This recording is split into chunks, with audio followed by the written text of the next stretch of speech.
저도 궁금한 게 지난번에 하도 이제 그 민주당 쪽 이재명 대표 측 변호사들이 조작이다 이렇게 얘기를 하니까 법정에서 그럼 그거 다 들어보자 다 했잖아요. 네. 판사들이 그런 판단을 내릴 정도고 그렇게 다 들어보면 뭐 어떤 상황에서 다 들어봅시다 뭐 이렇게 되는 건가요? 기본적으로 예. 그렇게 말할 것 같으면 다 듣고 더 이상 그런 주장하지 말라 이런 취지입니다. 예. 그 주장이 조작이라는 소리 조작이라는 주장은 야, 이거 내가 지금 그 주장을 듣고 있어야 돼? 라는 표현 중에 하나인 거죠. 네. 그러면 다 듣자. 왜 이거 일부만 잘랐다든가 편집했다든가 그런 말을 하냐. 다 듣고 더 이상 그런 주장하지 마세요 라는 취지로 하는 경우가 많습니다. 예. 그럼 다 들어본 결과는 뭐 두 분도 다 들어보셨을 것 같고 네. 저도 좀 들어봤는데 네. 보시기에는 이거는 유죄는 확실하고 뭐 형량의 문제다 이런 예, 저는 그렇게 내리셨군요. 판단했습니다. 근데 요즘에 보니까 최근 6년간에 유죄가 확정된 위증교사 사범이 한 195명이 있던데요. 이 중에 이제 벌금형 선고 비율은 6.2% 정도밖에 안 되고 94.8%가 뭐 실형을 받거나 징역형 집행유예가 선고되거나 뭐 그런 것 같더라고요. 이게 좀 경향성을 보여준다라고 할 수 있을 텐데 네. 뭐 이런 흐름으로 좀 가고 있다라고 봐야 될까요? 기본적으로 특히 위증 교사는 더 나쁜 거라 예. 최소 징역형의 집행유예가 나오는 경향이 많고요. 저도 한번 제가 했던 판결을 좀 찾아봤습니다. 물론 모든 판결을 법원 밖에 있으니까 모든 판결을 찾을 수는 없는데 한 3건 정도 나오더라고요. 예. 그중에 이제 2건은 징역형의 집행유예를 선고를 했고요. 나머지 1건은 무고교사까지 같이 있어서 실형을 선고했었습니다.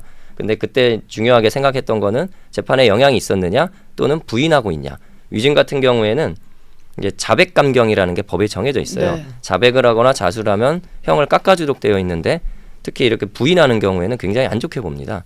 그래서 부인하는데 벌금을 선택하는 건 굉장히 거의 이런 경우는 없다고 봐야죠. 예, 부인을 하고 있기 때문에 네. 이재명 대표가 그리고 아까 잠깐 이제 말씀을 주셨는데 전상무 변호사께서 지난해 9월에 영장이 기각되는 와중에도 이 위증교사 혐의에 대해서는 소명되는 것으로 보인다는 게 기각 사유로 좀 맞아. 적시가 되어 있다 보니까 이게 뭐 일단 영장 전담 판사가 이런 판단을 한번 내렸으면 다른 재판부에도 영향을 줄 수 있다 뭐 이런 해석도 있는 것 같더라고요. 그거는 이제 법원은 그 민주당 이수진 의원이죠. 그분도 판사 출신이었는데 예. 이수진 전 의원.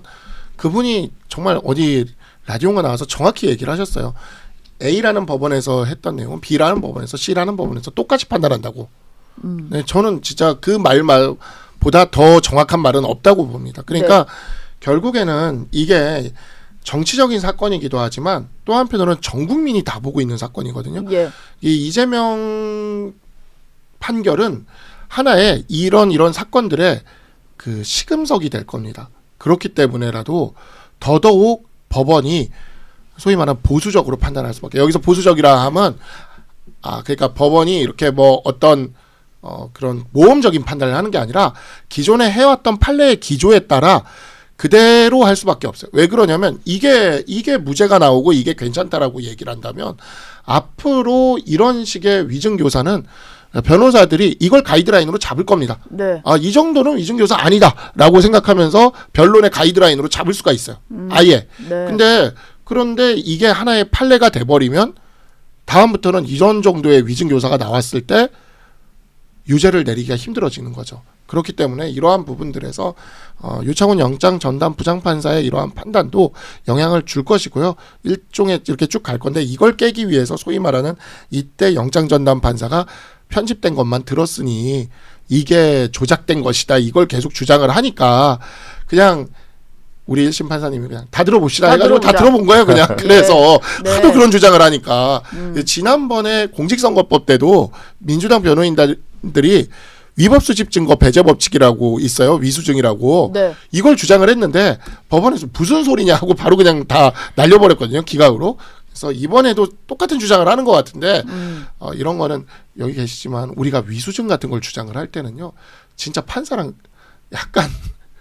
약간 끝장 볼 때 하는 거거든요, 예. 진짜. 2판 4판일 때 2판 4판일 때 하는 거예요. 네. 그런 게 몇 개 있어요. 우리가 예. 그 변호사들이 그 주장할 때 여기까지 손대면은 진짜 이거는 정말 최후의 보루. 이거 안 먹히면 뭐 끝이야 하면서 던지는 안 먹히면 카드고. 거의 최고양 나오는 대부분 안 먹히고요. 네.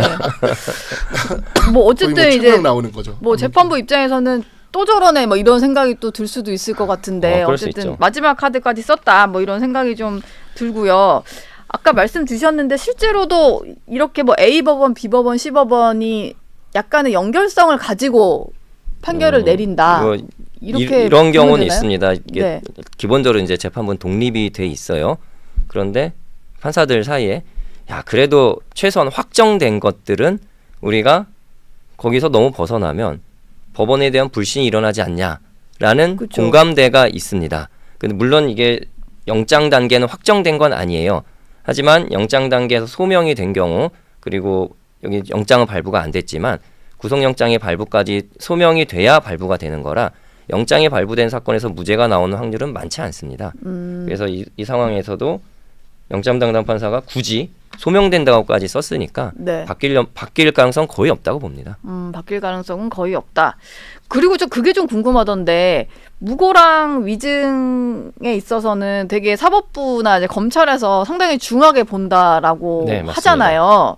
그 지난번에 또 이제 공직선거법 판결 결과가 나오는 걸 보니까 그런 생각이 들었던 게 이런 사건에 대해서 우리가 판례를 어떻게 이렇게 예를 들어서 판례를 만약에 벌금형 아니면 무죄 이런 식으로 남긴다면 앞으로 사회에 미칠 영향이 크기 때문에 그럼요. 중하게 볼 수밖에 없어. 이런 판단들을 좀 하신다는 생각이 들었어요. 기본적으로 이슈가 네. 주목되는 사건에서는 원칙대로 판결을 하려고 합니다. 그러니까 저도 초임 때 들었던 얘기인데 어제도 이제 옛날 판결을 좀 봤었어요. 네.